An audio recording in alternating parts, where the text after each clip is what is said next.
Welcome to the deep dive.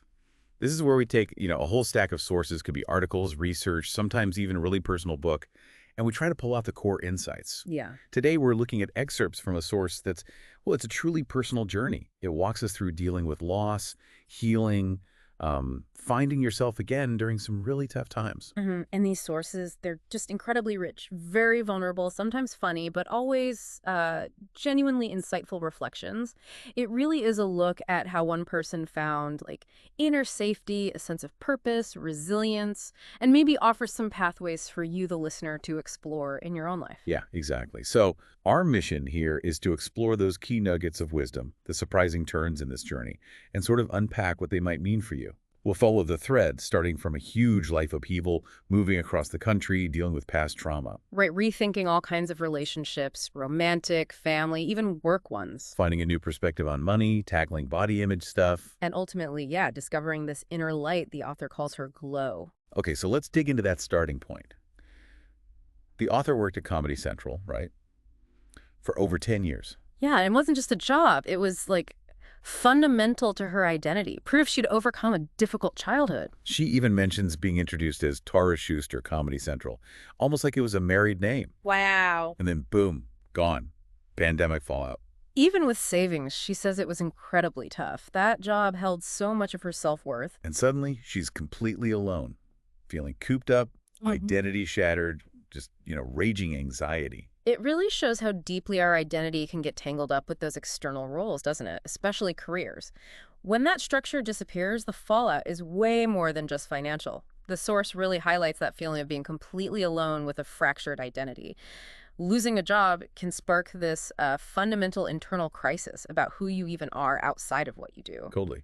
And her immediate reaction wasn't like quiet reflection.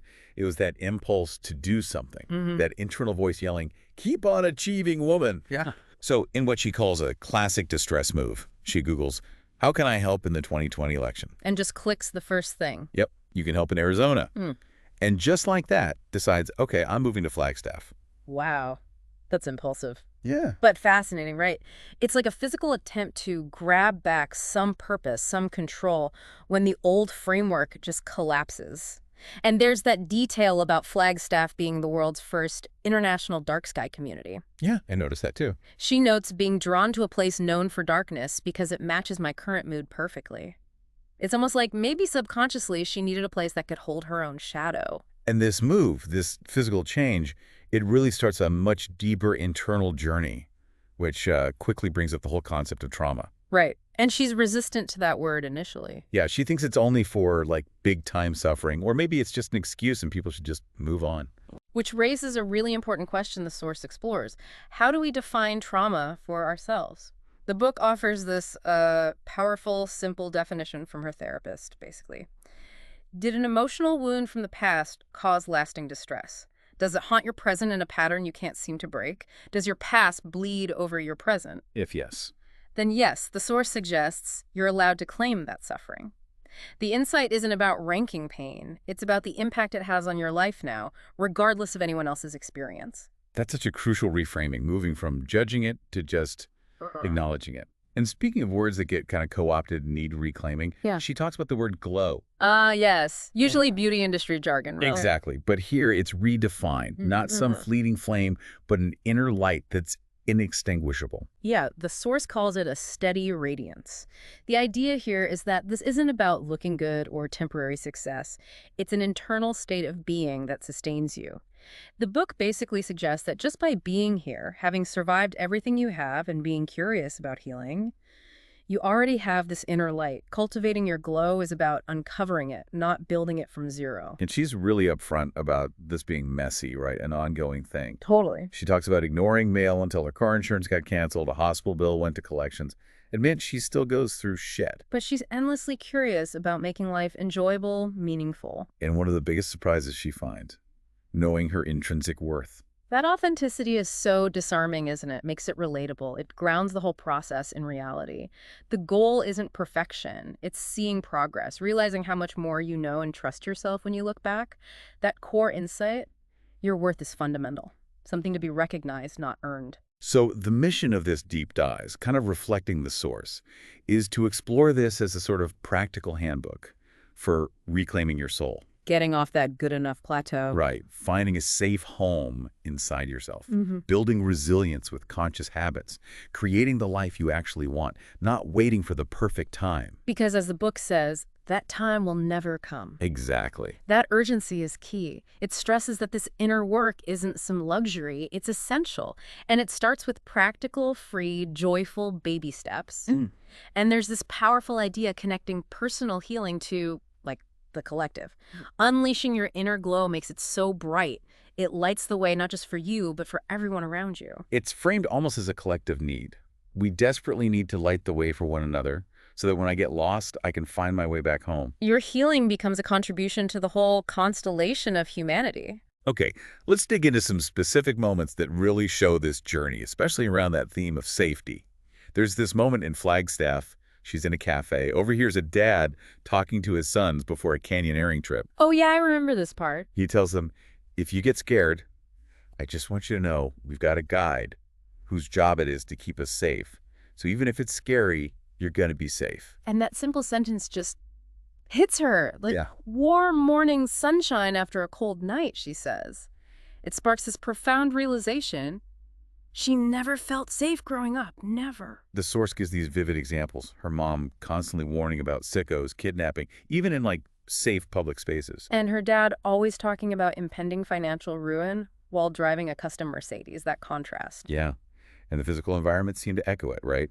The childhood house literally built on an unstable foundation. Those remodeling projects, leaving exposed nails and splinters for 6 years, pets making messes everywhere. And that terrifying detail about her dad's unpermitted deck, no railing, creaking beams, and he gets defensive when she's scared.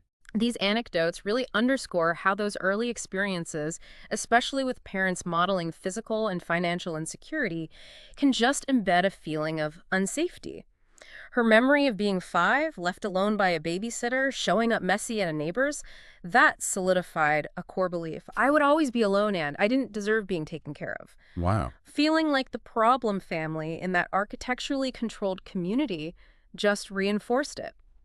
The insight is how these foundational experiences create a blueprint for feeling unsafe that carries right into adulthood. Which makes total sense why that would then bleed into, say, dating patterns. Exactly. She talks about ricocheting from dude to dude, almost never single for more than a month, staying in bad relationships As because that 5-year-old part of her just wants her fucking hand held. It's such a clear example of the past bleeding over into the present.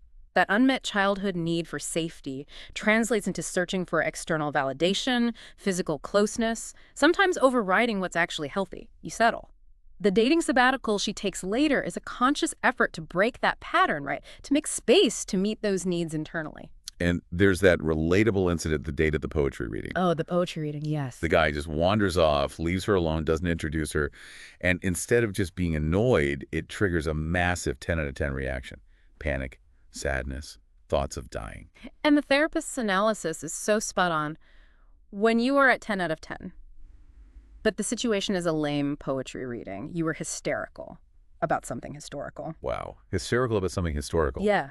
The insight. When you have that extreme emotional reaction to something relatively minor now, you're probably reacting to an old wound.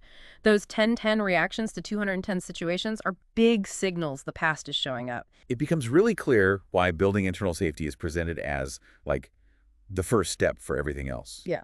She describes feeling like the tiniest little figurine in a Russian nesting doll, trapped inside protective layers. Mm-hmm. The source really emphasizes that if you can't control the outside world, cultivating that internal zone of security is absolutely crucial. When we're constantly in that fight, flight, freeze mode from feeling unsafe, it's basically impossible to genuinely dream, see possibilities, set healthy boundaries, or make truly free choices.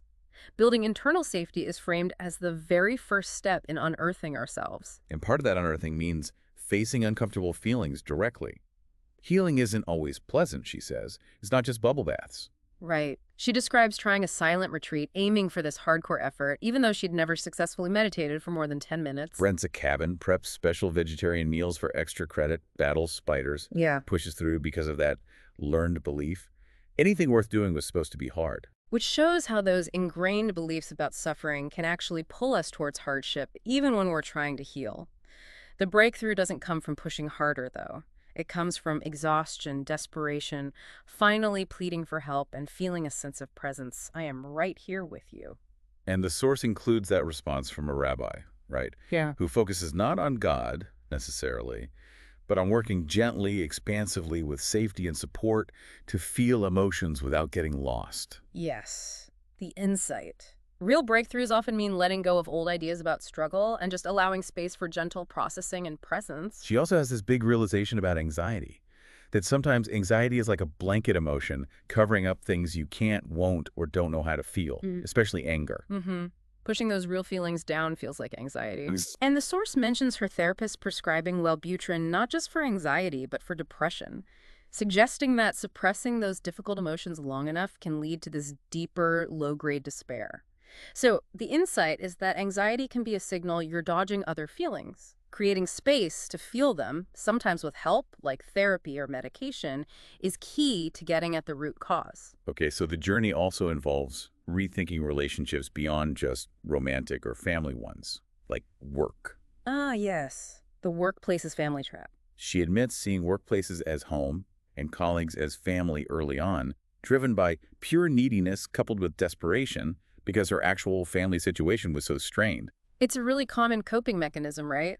When those core needs for belonging aren't met early on, you project them elsewhere. But as the source shows with that painful incident, the harsh dad boss who heard she was disingenuously nice, Oof, yeah. that hit so hard because she'd unconsciously put familial expectations onto a professional relationship. It felt like a betrayal. The reframe she lands on is powerful, though. Seeing a job, best case, like a mission to Mars. I like that metaphor. Everyone has different roles, different skills, but the mission unites everyone. Yeah, it shifts the whole dynamic away from emotional dependency and potential hurt towards shared purpose and professional respect.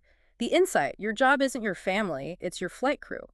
Competent, responsible, focused on a goal together. Reframing it like that helps create healthier emotional boundaries. You're less likely to take feedback or work dynamics so personally because the foundation isn't intimacy, it's getting the mission done. Building on that theme of external pressures versus internal reality, she tackles self-worth and imposter syndrome. And her first step is brilliant, asking, am I experiencing imposter syndrome, or is this place a nuclear war zone for self-esteem? Yes. That is so critical, distinguishing internal insecurity from actual external toxicity. The source flat out says a noxious work environment can cause real harm to your self-esteem, and that is not in your head. Before you internalize doubt, evaluate the environment. Is it actually biased? Exclusionary? Right.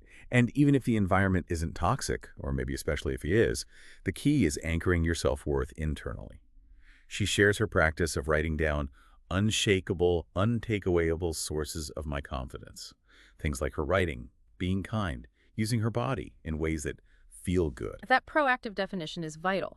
The insight is you can intentionally disconnect your value from external things like your job title, salary, even what others think. When your self-esteem is anchored in internal actions and values you control, you're way less vulnerable to external validation or criticism. It's about deliberately recognizing your worth, not waiting for someone else to grant it. This internal anchoring connects straight into the body image journey she describes. Yeah, that was intense. Hating crop tops, achieving something amazing like learning a pull-up, but then getting completely out of her mind obsessed with getting a flat stomach. Restricting food, crazy workouts, getting lean and strong, getting compliments, but sensing something wasn't quite right. Yeah, that tinge of something not great. The pursuit of this impossible ideal, totally fueled by the diet industry, led to disordered habits. The turning point was realizing a flat stomach is biologically almost impossible for most women. Our bodies protect reproductive organs. Just knowing that fact. That factual information let her release that specific, often unhealthy goal, the insight. Be really wary of those impossible ideals pushed on us. They can lead to disordered thinking and disconnect you from your body's actual reality. So the shift moves away from chasing ideals or external approval towards body gratitude. Yes. Learning to see her body not as a project to be perfected, but as a living, breathing, moving sculpture, one of a kind and priceless, worthy of my absolute care and adoration. That's a huge shift. It's profound. Instead of focusing on how it looks, the insight is about appreciating the miracle that it is, that it functions. Even with pain or limits, just having a body, being here, is grounds for gratitude. The source suggests that practical thing. placing a hand on a body part you criticize and saying, I love you and I'm learning, or this body is divine, cultivating awe and respect. The journey also takes on these deeply held ideas about traditional family, about the capacity for love. She reflects on believing she was a costly, lamented affliction to her parents. Which naturally made her think family inherently makes life miserable. Then there's that complex moment when her dad calls her a blessing.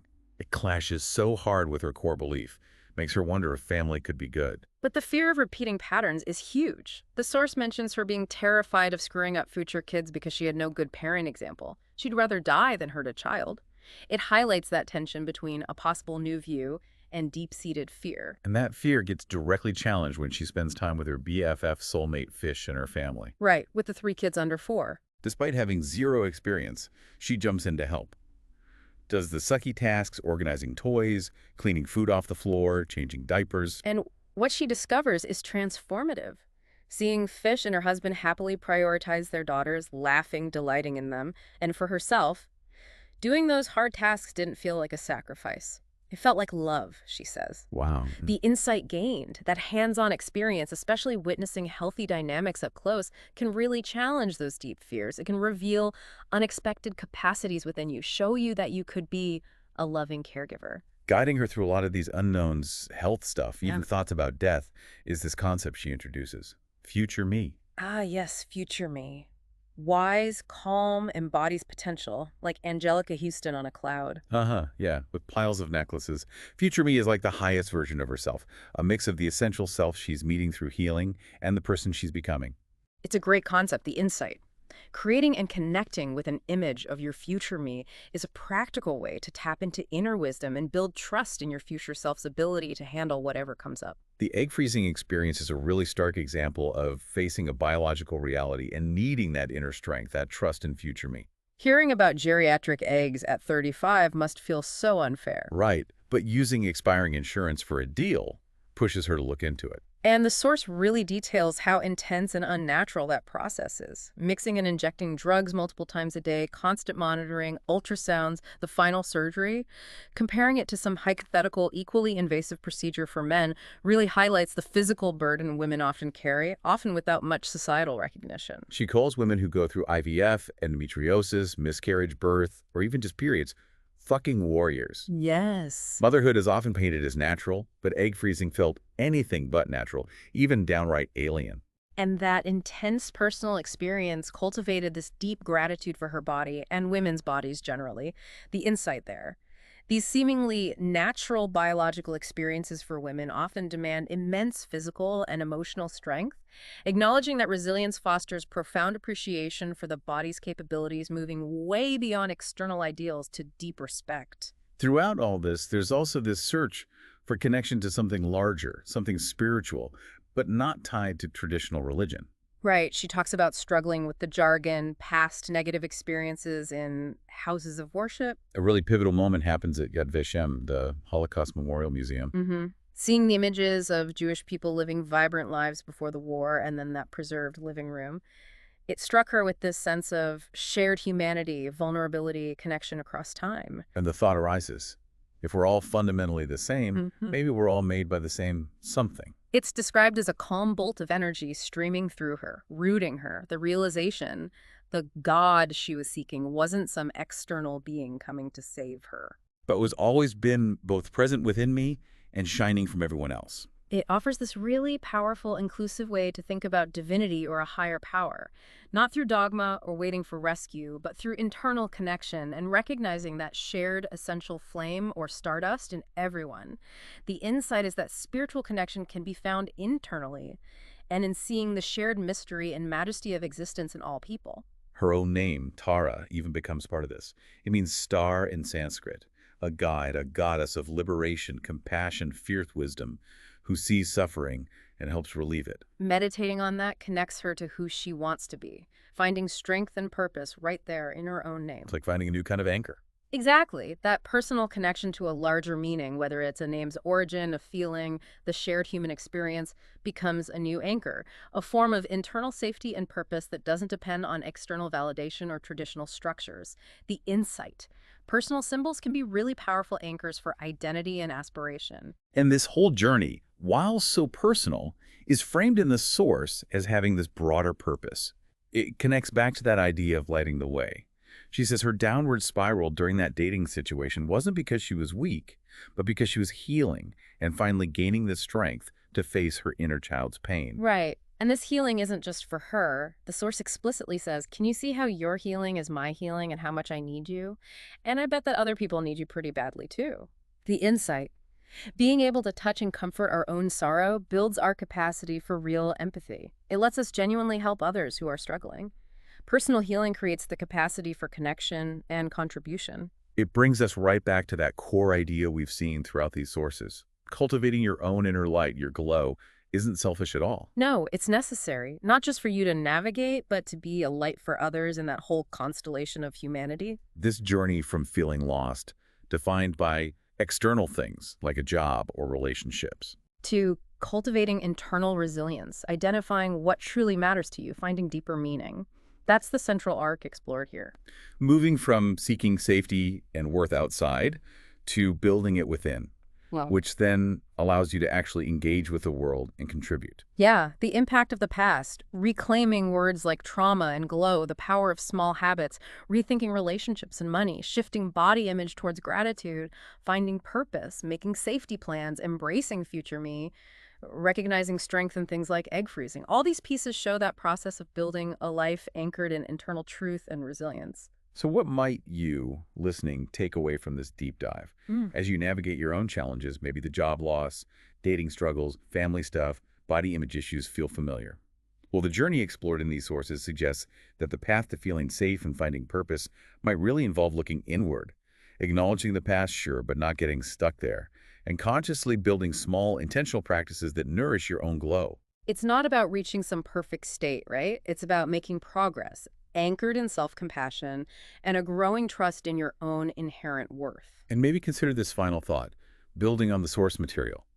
If wanting more for yourself, more joy, more curiosity, more life experience, isn't actually selfish, but maybe an expression of gratitude for just being alive. Then could actively pursuing your own inner glow, cultivating that internal light, actually be one of the most impactful ways you can help light the path for the entire constellation of humanity.